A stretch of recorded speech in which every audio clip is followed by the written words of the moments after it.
우리가 그리스도인으로 살면서 가장 많이 듣고 내 입술로 내뱉는 단어 중에 하나가 믿음이라는 말이 아닌가 생각됩니다.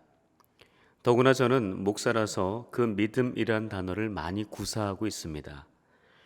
또한 코로나 팬데믹의 상황에서 일상이 위축되어 힘든 시간이 생각보다 길어지다 보니 요즘 유난히 믿음에 대한 생각이 많이 들고 있습니다. 그래서 성경 어느 곳을 보든지 누구를 만나 대화를 하든지 거의 빠지지 않는 내용이 믿음입니다. 과연 믿음이란 무엇인가? 나는 무엇을 믿고 살고 있는가? 내 믿음은 건강한가? 과연 나는 믿음으로 잘 살아내고 있는가? 혹시 그 믿음이 내가 생각하고 상상하고 만들어내는 것은 아닌가? 혹시 내 믿음이 너무 추상적이기 때문에 현실을 부정하는 것은 아닌가?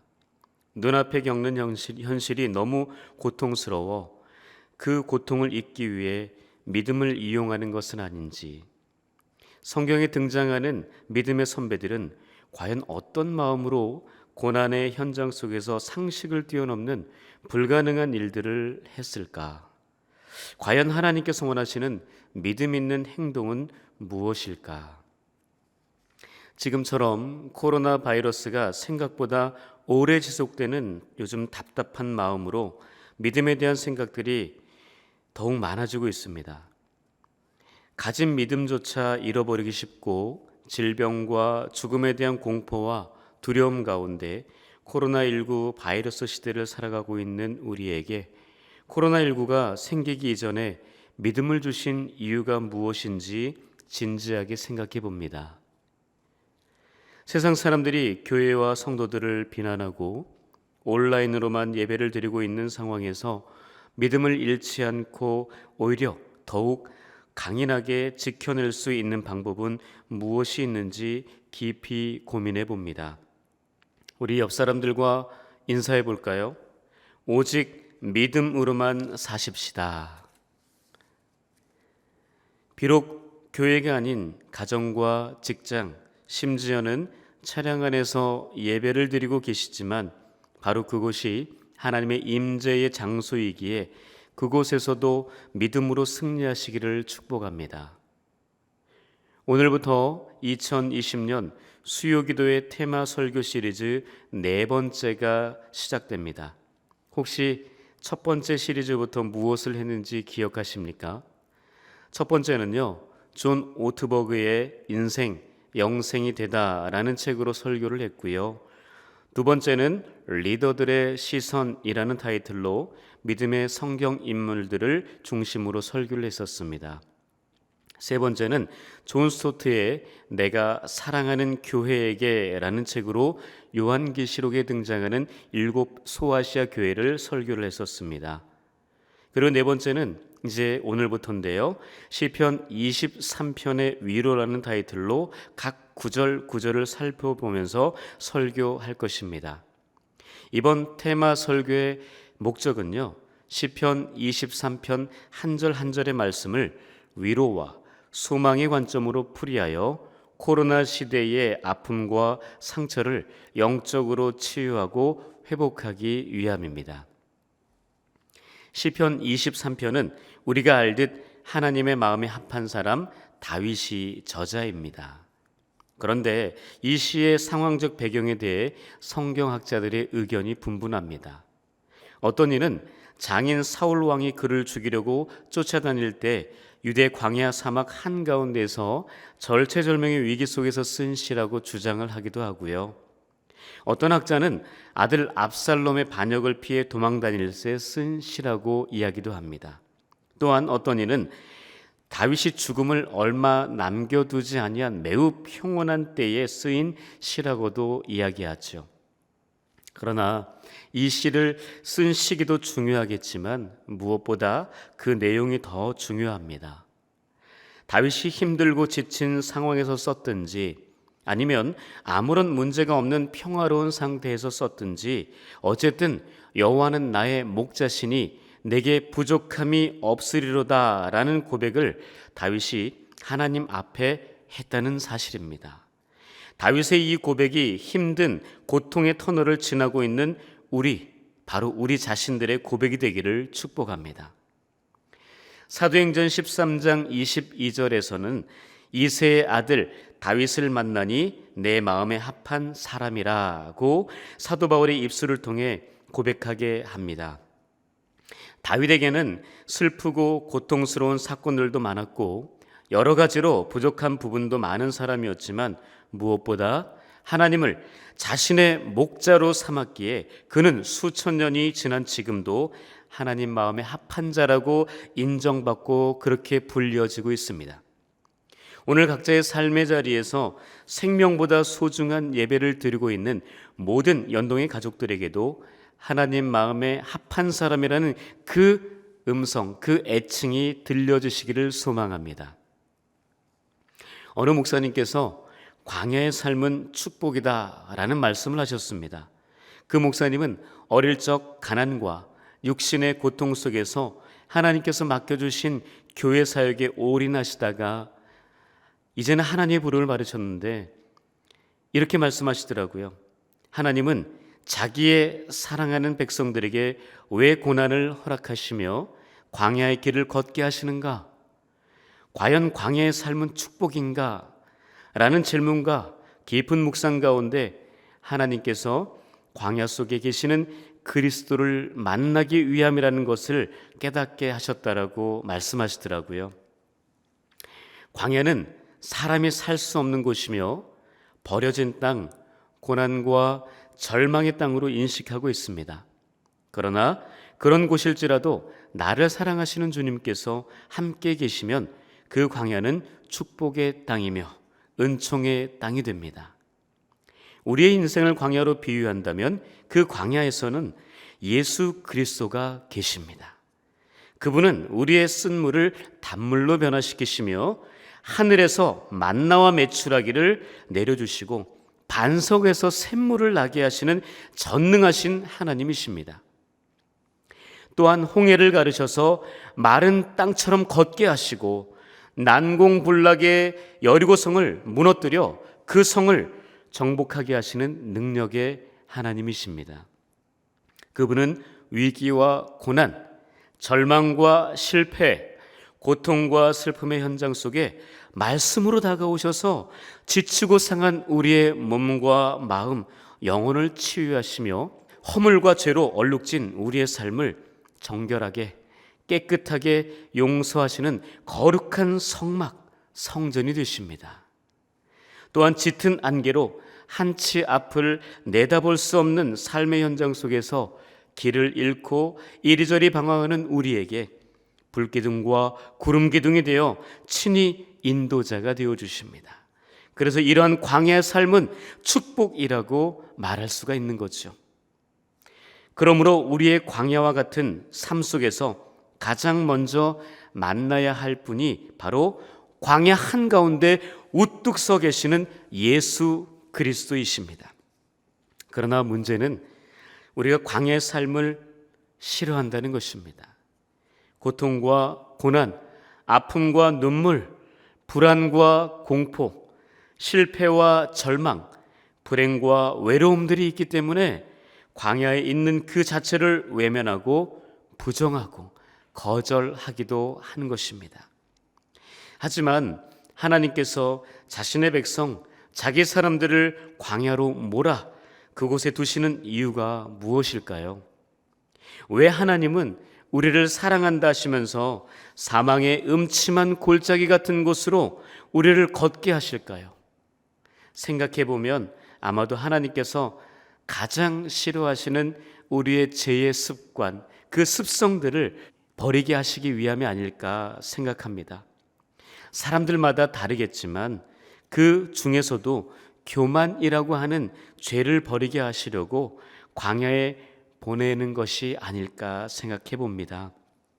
그래서 창조주 하나님 앞에서 겸손한 자기 백성으로 만들어 하나님 한 분만 바라보고 의지하고 동행하도록 하는 것이 아닐까 생각합니다.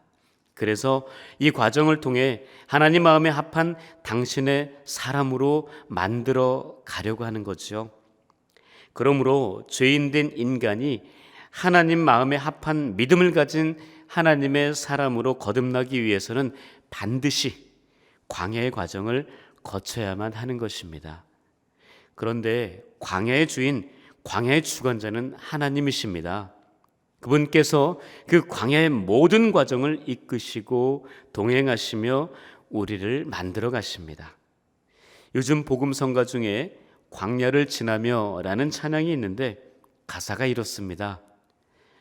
왜 나를 깊은 어둠 속에 홀로 두시는지, 어두운 밤은 왜 그리 길었는지, 나를 고독하게, 나를 낮아지게, 세상 어디도 기댈 곳이 없게 하셨네. 광야에 서 있네. 주님만 내 도움이 되시고, 주님만 내 빛이 되시는, 주님만 내 친구가 되시는 광야. 주님 손 놓고는 단 하루도 살 수 없는 곳 광야에 서 있네. 왜 나를 깊은 어둠 속에 홀로 두시는지, 어두운 밤은 왜 그리 길었는지, 나를 고독하게, 나를 낮아지게, 세상 어디도 기댈 곳이 없게 하셨네. 광야에 서 있네. 주께서 나를 사랑하시려, 나를 더 정결케 하시려 나를 택하여 보내신 그곳 광야, 성령이 내 영을 다시 태어나게 하는 곳 광야에 서 있네. 내 자아가 산산이 깨지고 높아지려 했던 내 꿈도 주님 앞에 내어놓고 오직 주님 뜻만 이루어지기를, 나를 통해 주님만 드러나시기를 광야를 지나며. 바로 이 가사 하나하나가 저의 가슴을 매우 요동치게 합니다. 광야가 어떤 곳인지, 누가 계시는지, 왜 나를 그곳에 두시는지 매우 명확하게 말하는 찬양입니다. 그래서 광야 그 한복판에 서 있는 내가 조금도 두렵거나 무섭지 않다는 겁니다. 모든 근심과 걱정, 염려의 문제를 해결할 수 있는 부족함이 없는 믿음을 바로 그 광야에서 얻게 된다는 거죠. 제가 반백년의 삶을 살다 보니까요, 인생은 결핍의 연속성 안에 있다라는 것을 깨닫습니다. 결핍은 결여, 연약, 자금, 부족한 상태를 말하지요. 그러나 결핍의 반대는 풍성, 풍요, 충만, 넘침을 말합니다. 그래서 그 결핍의 문제를 해결하고 풍성함으로 나아갈 수 있게 하는 것은 다름 아닌 믿음뿐이라는 생각이 들었습니다. 결핍, 부족함 가운데서도 만족하며 풍성한 삶을 누릴 수 있는 것은 오직 부족함이 없는 믿음밖에 없습니다. 그 믿음은 광야의 삶을 견디고 버티는 능력이 돼요. 그 믿음은 부족함을 풍성함으로 변화시키는 근원이 되는 줄 믿습니다. 목적이 이끄는 삶으로 유명한 미국 세들백 교회 릭 워렌 목사는 시편 23편을 중심으로 7가지의 압력을 해소하는 방법에 대해 설교했습니다. 특히 오늘 본문 1절의 말씀을 설교로 하면서 첫 번째 압력이 염려라고 했습니다. 그 염려는 경제적인 물질의 문제, 인간 관계에서 오는 문제, 결혼이나 자녀, 건강상의 문제들 속에서 일어나는데 그 염려를 해결하는 방법은 바로 하나님만을 목자로 삼는 것이라고 설교했습니다. 그렇다면 오늘 본문을 통해 부족함을, 어쩔 수 없이 생기는 그 부족함, 그 염려의 문제, 이 문제를 해결하기 위해 반드시 필요한 부족함이 없는 믿음을 얻기 위해 우리는 무엇을 어떻게 해야 하는지 2가지로 살펴보겠습니다. 첫 번째는 여호와 하나님 한 분만을 내 목자로 삼아야 한다는 것입니다. 본문 1절 다시 한번 읽어볼까요? 여호와는 나의 목자시니 내게 부족함이 없으리로다. 리고렌 목사는 우리가 예수님에 대해 주라고 하는 것은 예수님을 아는 것이고 예수님을 듣는 것이며 예수님을 따르는 것이라고 이야기합니다. 다시 말해 예수님께서 내 삶의 모든 것을 지배하는 것이라는 설명이죠. 그래서 염려의 근본 원인은 내가 내 삶을 지배하는 것이다 라고 이야기합니다. 즉 내가 내 삶의 주인이 되어 내가 하나님의 역할을 한다는 거예요. 내 인생에 내가 직접 하나님의 노릇을 할 때 우리는 염려에서 벗어날 수 없고요, 더욱 깊은 염려에 빠질 수밖에 없다는 것입니다. 그러므로 우리는 예수님을 나의 목자, 나의 하나님, 나의 주인으로 모시고 살아야 합니다. 나의 모든 것을 목자 되신 주님께 맡겨야 합니다. 오롯이 주인 되신 하나님의 지배를 받아야만 합니다. 바로 그때 우리 인생의 목자 되신 하나님께서 나의 부족하고 필요한 것들을 제공해 주시고 나를 위험으로부터 보호해 주시고 내가 갈 바를 알지 못할 그때에 나를 인도해 주시고요, 내 삶의 잘못된 모든 문제들을 고쳐주실 것을 믿습니다. 세상에는 우리를 유혹하고 미혹하는 거짓 목자들이 많습니다. 또한 물질이나 권력이 목자가 되는 경우도 많아요. 거짓 목자들은 자신의 양떼를 먹이지 않습니다. 연약한 자를 강하게 아니하며 병든 자를 고치지 아니하며 상한 자를 싸매어 주지 아니하며 쫓기는 자를 돌아오게 아니하며 잃어버린 자를 찾지 아니하고 다만 포악으로 그것들을 다스린다고요. 바로 에스겔 선지자 에스겔 34장을 통해서 하나님께서 그 거짓 목자들을 신랄하게 비판하셨습니다. 그러나 우리의 참 목자, 선한 목자이신 예수님은 나는 양을 위하여 목숨을 버리노라 라고 말씀하시며 실제로 그릇 행하여 각기 제 길로 가버린 우리를 위해서요, 골고다 언덕 십자가 위에서 목숨을 버리셨습니다. 우리 인생은 하나님 아닌 다른 것을 우리 인생의 목자로 삼는다면 우리는 계속해서 부족함 속에서 불행하고 비참할 수밖에 없고요, 의인의 길이 아닌 죄인의 길에서 슬퍼할 수밖에 없으며 마침내는 영원한 생명이 아닌 영원한 형벌에 빠질 수밖에 없다는 사실입니다. 그러므로 우리는 하나님만을 목자로 삼아야 합니다. 부족함이 없으신 하나님이 나의 목자가 되실 때 비로소 우리는 부족함이 없는 풍성한 삶을 누릴 수 있게 됩니다. 그러나 이 모든 것은 우리의 믿음으로만 가능하다는 사실입니다. 하나님께서 그 아들 예수 그리스도를 통해 보여주신 그 믿음으로만 가능하다는 거죠. 그 믿음으로 하나님을 나의 목자로 삼고 따르고 섬길 때 부족함이 없는 삶으로 변화될 것을 확신합니다. 두 번째, 목자 되신 하나님께 모든 부족함을 맡겨야 합니다. 다시 본문 1절입니다. 함께 우리 하나님 앞에 우리의 믿음을 고백하듯 읽겠습니다. 여호와는 나의 목자시니 내게 부족함이 없으리로다. 우리가 살아가면서 부족함을 느낄 때가 언제입니까? 그 부족함을 느끼는 순간 우리를 사로잡는 것은 염려, 근심, 걱정, 두려움입니다. 그로 인해 부정적인 생각이 들어 부정적인 말로 표현되고요, 행동까지 난폭 과격해집니다. 아니면요, 그 반대로 말이 없어지고 우울증에 빠지며 심지어는 세상을 등지는 극단적인 선택을 하기도 합니다.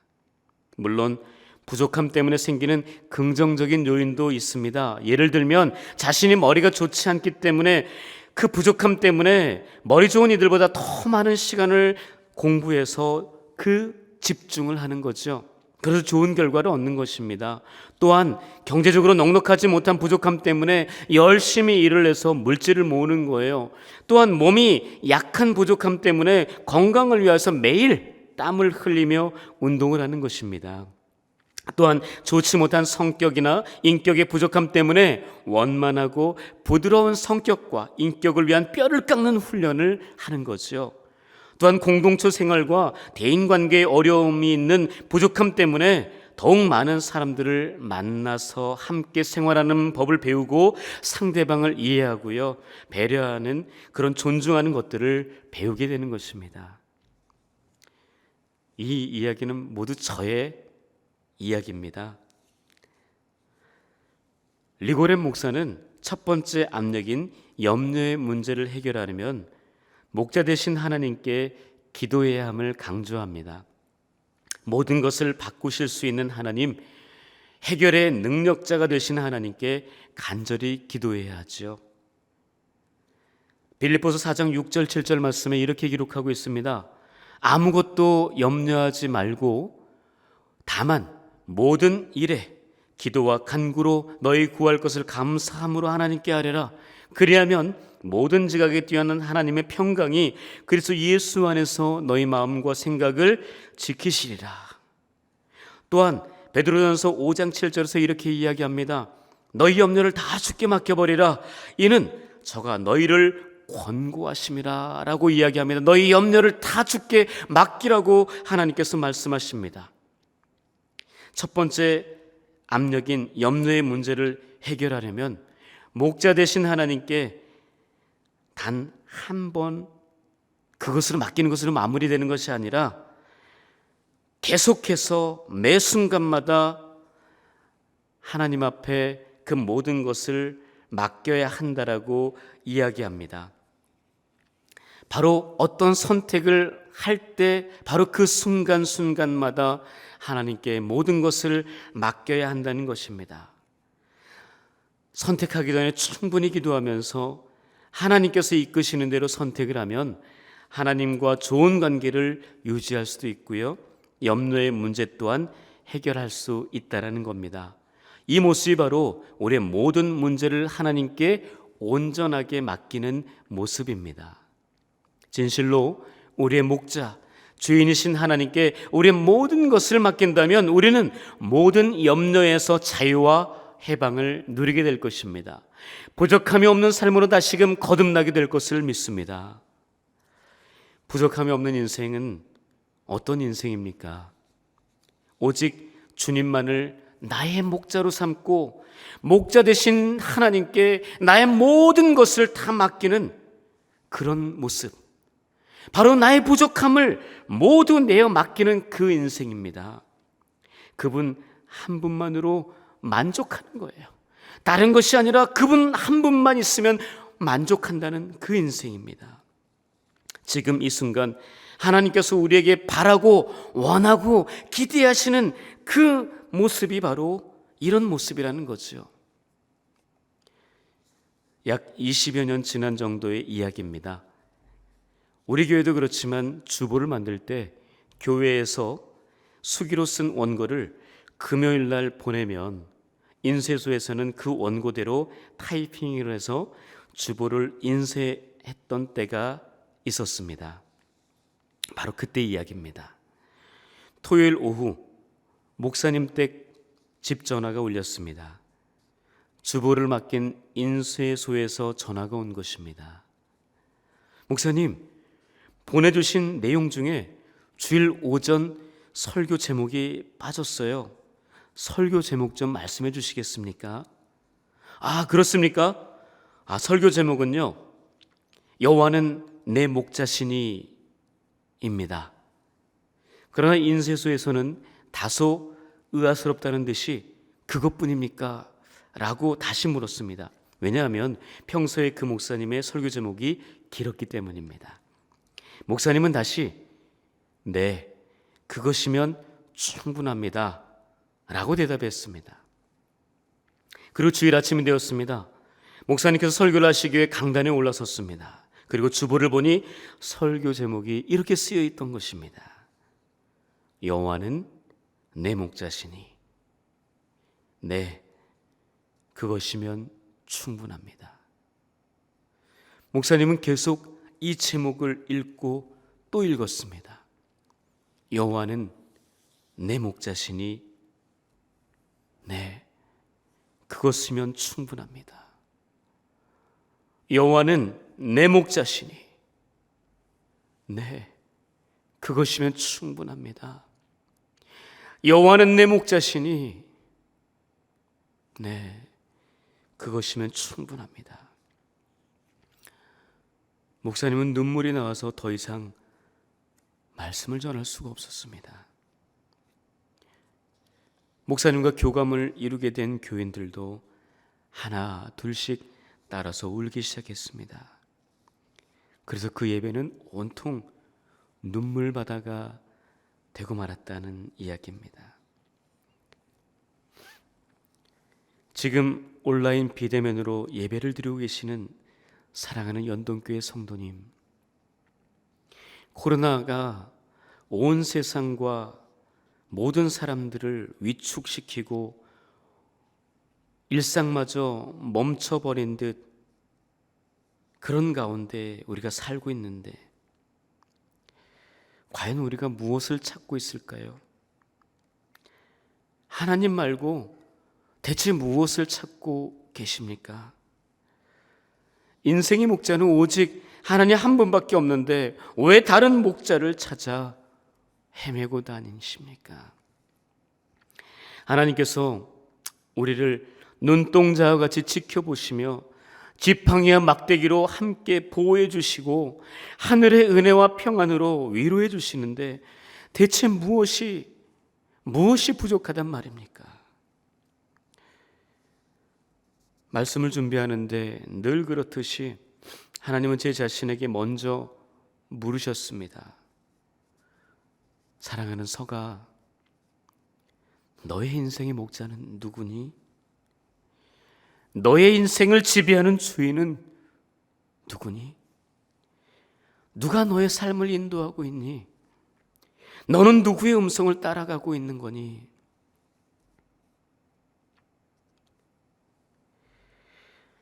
하나님만을 목자로 삼고 그분만을 바라보며 살겠노라고 다짐하고 결단하고 과감하게 목회자의 길로 들어섰지만 솔직하게 때로는 하나님보다 눈에 보이는 것들을 쫓아갈 때가 많았음을 성도님들 앞에 고백합니다. 하나님의 안내에 따라 살지 않고 제 마음대로 내 생각대로 일을 처리하고 결정하는 그런 순간들도 많았습니다.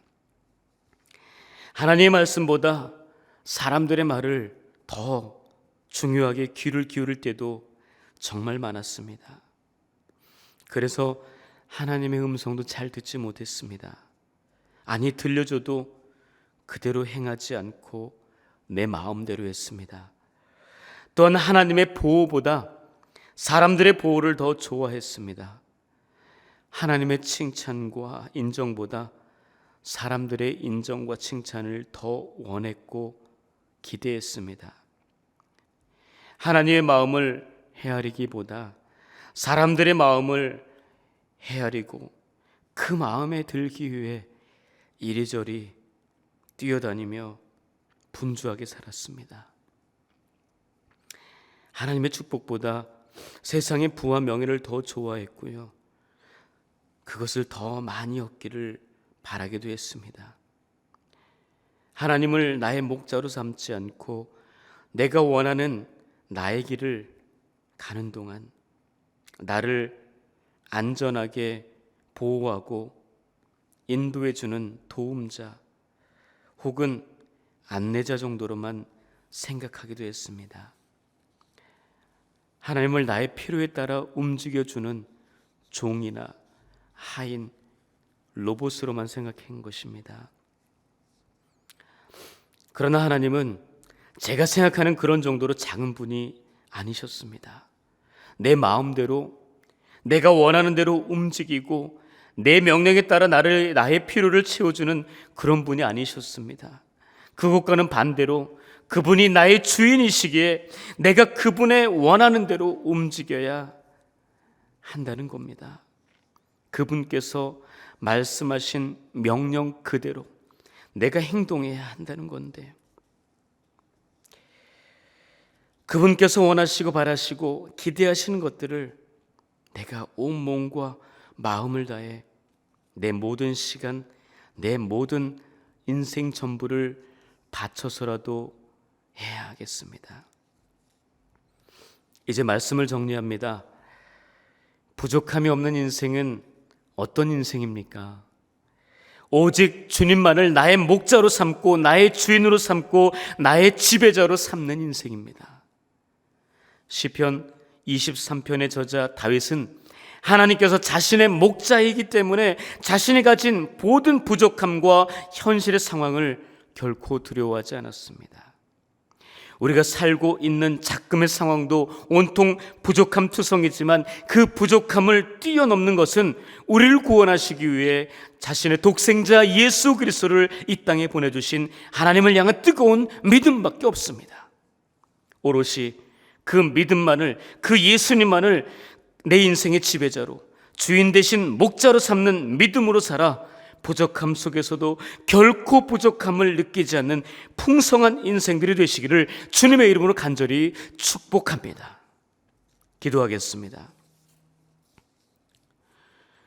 도둑이 오는 것은 도둑질하고 죽이고 멸망시키려는 것뿐이요, 내가 온 것은 양으로 생명을 얻고 더 풍성히 얻게 하려는 것이다. 나는 선한 목자라. 선한 목자는 양들을 위하여 목숨을 버리거니와 삭구는 목자가 아니요 양도 제 양이 아니라. 이리가 오는 것을 보면 양을 버리고 달아나나니 이리가 양을 물어가고 또 해치느니라. 오직 바람에 나는 겨와 같이 갈 바를 알지 못하고 이리저리 방황하며 헤매던 우리의 인생에 참된 목자가 되어주신 아버지 하나님께 감사를 드립니다. 이 세상을 살아가는 동안 부족함 투성이지만 참된 목자, 선한 목자이신 예수님을 만나고 예수님을 나의 구주, 나의 하나님, 나의 주인, 나의 지배자로 삼는 믿음으로 말미암아 부족함 속에서 풍성함을 누리게 됩니다. 그 믿음이 코로나 상황 속에서 흔들리지 않게 하옵소서. 변질되지 않게 하옵소서. 더 이상 오염되지 않게 주님의 강한 손으로 붙잡아 주시옵소서. 그리하여 마지막 순간 하나님 앞에서 하나님의 믿음 저울에 달릴 때 부족하여 모자라는 일이 없게 하옵소서. 이 세상 사는 동안 오직 하나님만을 나의 목자로 삼아 부족함이 없는 믿음의 소유자로 살아가게 하여 주옵소서. 모든 것 감사드리며 우리에게 참 목자가 되어주신 예수님의 이름으로 기도합니다. 아멘.